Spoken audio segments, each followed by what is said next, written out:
Radhadia, Assistant Professor, Department of Pharmacology, LG Institute of Pharmacy, Ahmedabad. Welcome to this MOOC series, an initiative taken by LG Institute of Pharmacy. So today in this session, I will be discussing about infectious diseases. So first is meningitis. So what is meningitis? It is the inflammation of meninges layer, which are the protective layers found in brain. So usually it is the inflammation of protective membranes covering the brain and spinal cord, which are the meninges. Now the causative agent is Streptococcus pneumoniae. Now there are other different agents which also causes meningitis, including N meningitis, Group B streptococci, Listeria monocytogenes, and Haemophilus influenza. But the accountability of Streptococcus pneumoniae is more as compared to other bacterial strains. Moving to the pathogenesis. So first step is bacteria will try to enter the host and it will attach to the cell membrane. So after that it will colonize and it will form more colonies via replication, and it will penetrate inside the cell membrane, which is nasopharyngeal mucosal membrane, by bacteria.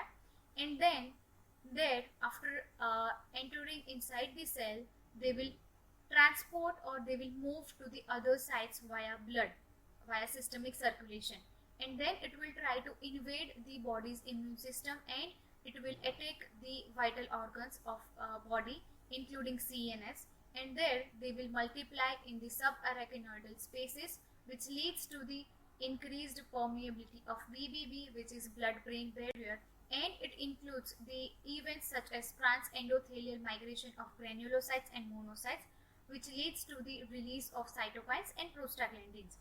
And the effect of this includes leakage of plasma proteins and development of symptoms including cerebral edema, increased intracranial pressure in brain, and impaired circulation.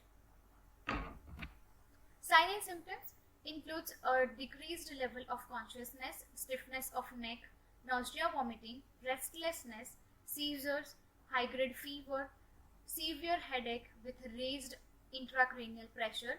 It also includes altered mental status and irritability. Complications of this disease includes brain damage, cerebral edema, hearing loss, and tissue damage. Typhoid. Typhoid, it is an infectious disease which is caused by bacteria Salmonella typhi. It is caused by the ingestion of contaminated food or water. Now, if the healthy individual comes in contact with the affected individual, then there are chances of developing typhoid. It could be due to the water contamination, where the inadequate sewage system or poor sanitation is there, or eating food or drinking beverages that handled by a person carrying that bacteria. Pathophysiology. So the bacteria enters the body via ingestion of contaminated food or water, and then it tries to invade small intestine and it will enter through the blood circulation. Then there carries the white blood cells in liver, spleen, and bone marrow, and there they will replicate, multiply in more number, and it will form the own biofilms. So bacteria will invade the gallbladder, biliary system, lymphatic tissue of the bowel and multiply in high numbers. Then it will pass to the intestinal tract and it could be identified for the diagnosis via various diagnostic tests, including culture test, stool test in laboratory. Signs and symptoms includes rose spots or red or pink spots, having pain and aches, with high-grade fever, including diarrhea, chest congestion, and it leads to the severe stage, which is known as typhoid meningitis. Leprosy. Leprosy is a chronic glomerular infectious disease which involves the defect to the peripheral nerve and skin. It will affect the central nervous system. The causative agent for this is Mycobacterium leprae.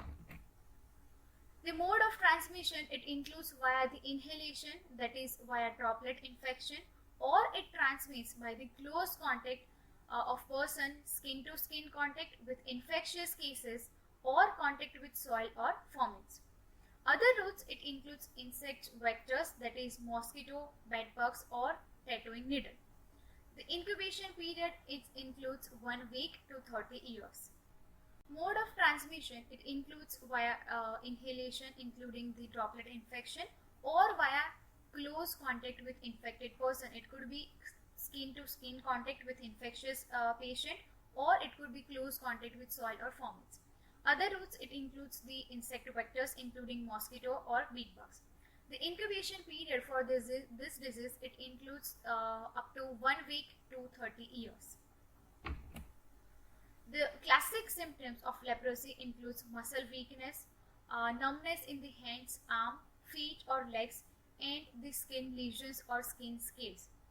The mechanism of nerve damage, first of all, the bacteria will try to enter through the blood vessel.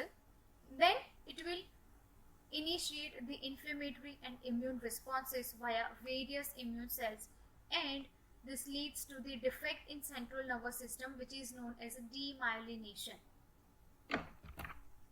Complications of this disease include blindness or glaucoma, disfiguration of face, erectile dysfunction, which is commonly observed in men, or infertility, kidney failure, muscle weakness, or permanent damage to the some organs including nose, or it leads to the nosebleeds. It also includes permanent damage to nerve outside the brain and spinal cord, including those in arms, legs and feet. Tuberculosis, and it is the top 10 causes of death worldwide. It is usually caused by Mycobacterium tuberculosis, which is spread when people are sick with TB and when they expel bacteria into the air, that is via coughing.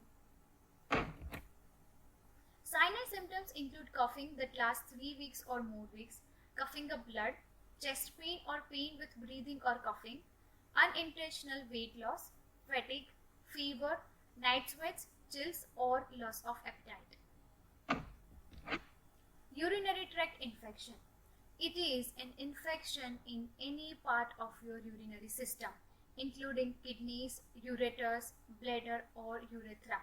Most of the infection occurs at the lower urinary tract, including bladder and urethra. So the bacteria usually is E. coli. So most of the cases are caused by the E. coli, and other species, it includes Klebsiella, Proteus mirabilis, Pseudomonas aeruginosa. Other gram positive bacteria are also causing this disease, including Staphylococcus saprophyticus, Enterococcus facilis. Pathogenesis. First of all, the bacteria will tend to attack the urethra. They will enter via urethra, and there it will form their own colonies. And after that, it will move in ascending direction upwards to the urinary bladder, and there it will penetrate inside the epithelium layer, and it will continue to replicate in the many sites, and that is known as biofilm, meaning forming their own copies. Then they will move towards the ureters, and there bacteria may ascend towards the ureter, then to the kidney. And Fimbria, it helps in the movement, locomotion, and bacteria, they release bacterial toxins which may play an important role by inhibiting peristaltic movement. From there they will move towards the kidney. So the infection of renal parenchyma, it causes an inflammatory responses which is known as pyelonephritis. While infection of this renal parenchyma is usually the result of bacterial ascension process, and it occurs from the hematogenous spread. Now, if this infection is left untreated, then there are chances of developing AKI, meaning acute kidney injury.